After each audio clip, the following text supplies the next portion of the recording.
Welcome back, everyone. So we continue with our journey on our seahorse painting, and today we're going to be filling in the sky and also the ocean, and again we'll be using negative painting to cut around the beautiful coral reef. Now I know you are burning with this question: why on earth are we doing negative painting when you could have painted in everything in the back beforehand, and then you don't have to cut around anything, right? I totally agree. That is one way to do it, and I've been doing it that way for a long time. But there is something beautiful that happens when you actually have a subject material that you paint around, because it can create the most beautiful light play effect with your colors. And remember again our beautiful warm background, and you already saw the power of leaving little spots of it shining through. And I promise as we go forward you will begin to understand the beautiful freedom that it gives you to paint in this way, because we are not so precious about every single line of every single subject on the painting. And I think it's quite normal when you start out to paint to want to really replicate a photo reference material, and it's perfectly fine to do that. But then something happens in that painting for me. It just looks like a copy of a photograph. And although you might have had to employ a lot of skill and brush miles and a lot of attention to detail, it lacks a certain je ne sais quoi. It lacks a certain feeling of, okay, so now you've copied this photograph, but what was the point of the painting if you could just print out the photograph and print it out on a canvas and frame it and hang it in your house? Why did you bother to go through all this exercise to paint it? That is how I used to work, and I've been burning and yearning as an artist within me to just give more expression to the brush and the paint, and not really sit with that stiff control kind of thing. So this is why I'm bringing this painting technique and method forward for you guys, because it's been part of my own evolution as an artist, and I wanted to empower you with the same feeling, to not be so precious about every detail, but to learn rather to represent the shapes and to capture the light in the scene. And that is ultimately our biggest job as an artist. So hopefully you will grow with me as you allow me to show you how to apply this freedom of painting. And trust me, we'll get to the details as we go, because there's plenty of details to play with, but we don't have to capture all the detail from the beginning, right? So for today's session we are going to be playing with some color mixes again, and I want to just show you what colors we're going to use and how we're going to mix them to give us the effect on the canvas that we want. So we start off with phthalo green, who's going to be the main star of this section of the painting. I've got some phthalo blue here, which we need to just tint the green a little bit with. It does feature a little bit. We've got some beautiful turquoise. It's also going to feature in the sea a little bit, and it's, as you know, my favorite color. Then we also have our Naples yellow,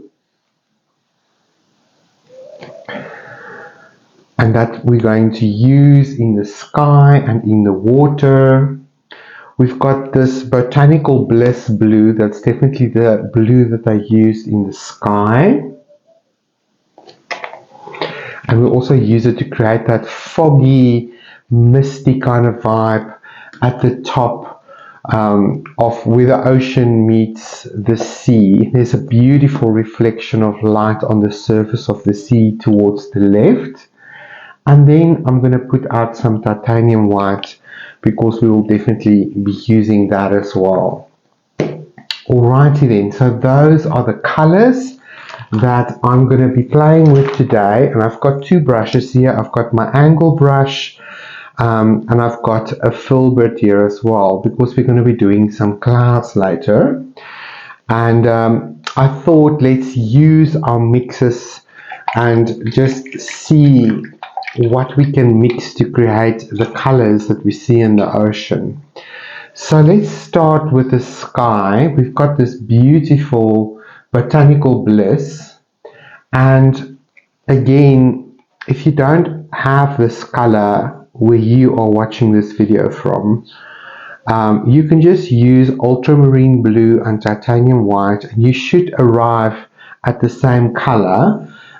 If it's not exactly the same, just maybe add a little bit of dioxazine violet or violet to it. It's definitely a violet with a blue undertone, and that's usually what the ultramarine blue will give you. Okay, so while this is on my brush, I'm going to just paint a little zone here on my pretend sky, and just showing you that this color is represented in this area of the painting. And I'm just playing on a separate piece of paper here.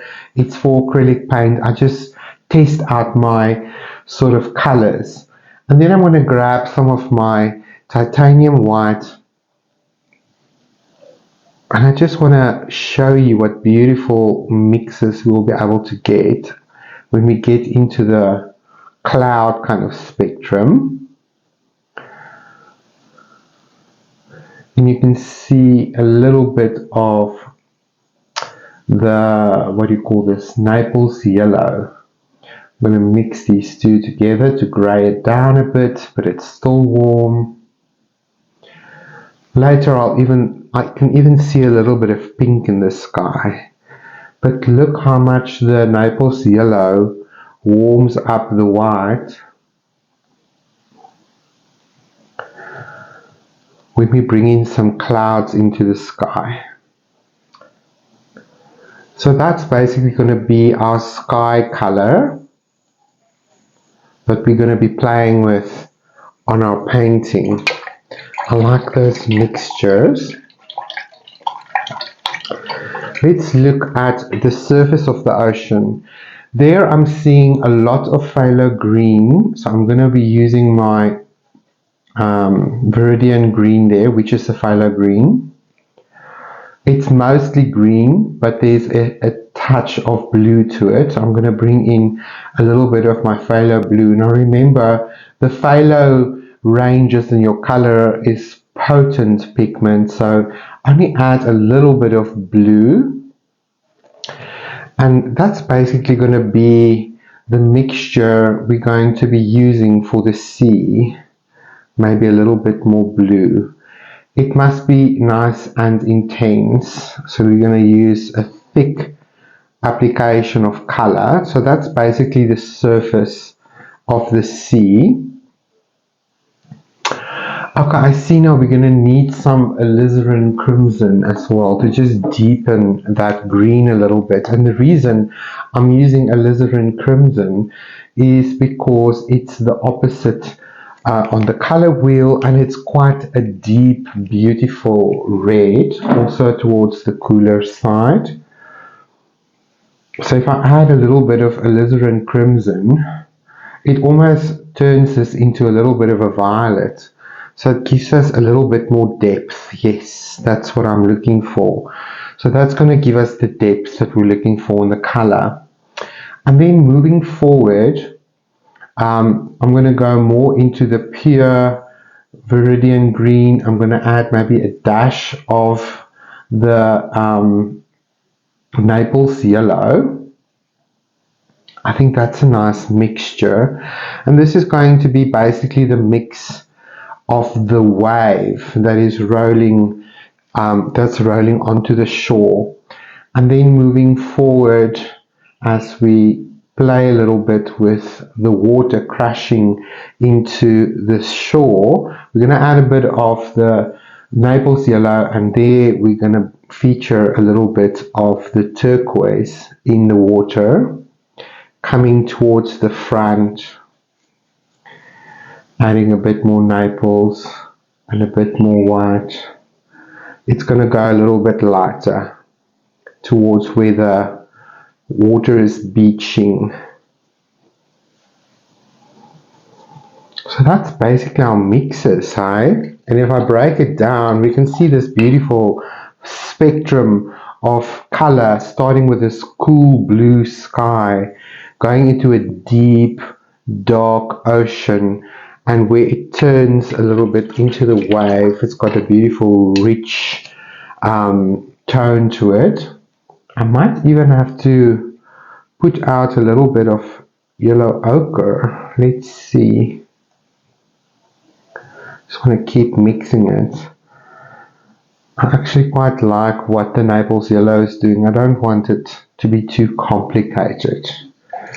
That's going to be fun. It really does look like a sea already. So let me break this down for you. So this is the phthalo viridian green. And we have alizarin crimson built into that to make it dark. Let me rinse my brush.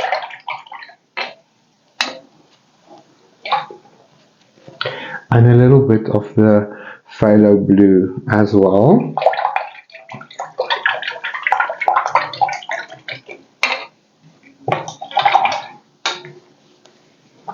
Okay, and then coming forward, we basically see a little bit of Naples yellow warming up this green. Put the two together there.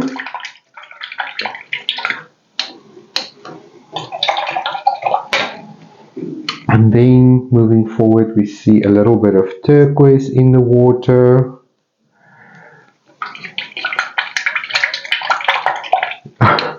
I have to rinse the brush between each color because I'm trying to make a little bit of a color swatch. And then we have titanium white down here to use to lighten everything. So I think those colors are represented rather well. So that is what we are going to be playing with. So get your brushes, get your color mixtures, and maybe a piece of paper just to practice on so that you can familiarize yourself with your own art supplies and to see what the colors will do when you mix them together.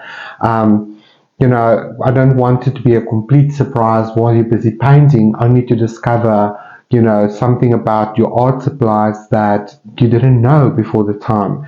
So I always think it's a good thing to just grab a piece of paper, get the colors out that you sort of see on your reference material, and use them just on a practice sheet and see how they will interact with each other. Is it the mixes that you're looking for? Is there something that you're needing, that you really need that you didn't think of before? That's sort of the important part for me here. And just try out these mixes, see how they mix together on the canvas, because that's exactly what we'll be doing. We'll be using a lot of paint and we'll be sort of mixing them halfly on the palette and halfly on the canvas, and with the follow-up layers after that we can bring in a lot more detail, because then the blocking is done, the basic color placement is done, and there's some beautiful painterly marks that becomes part of your painting.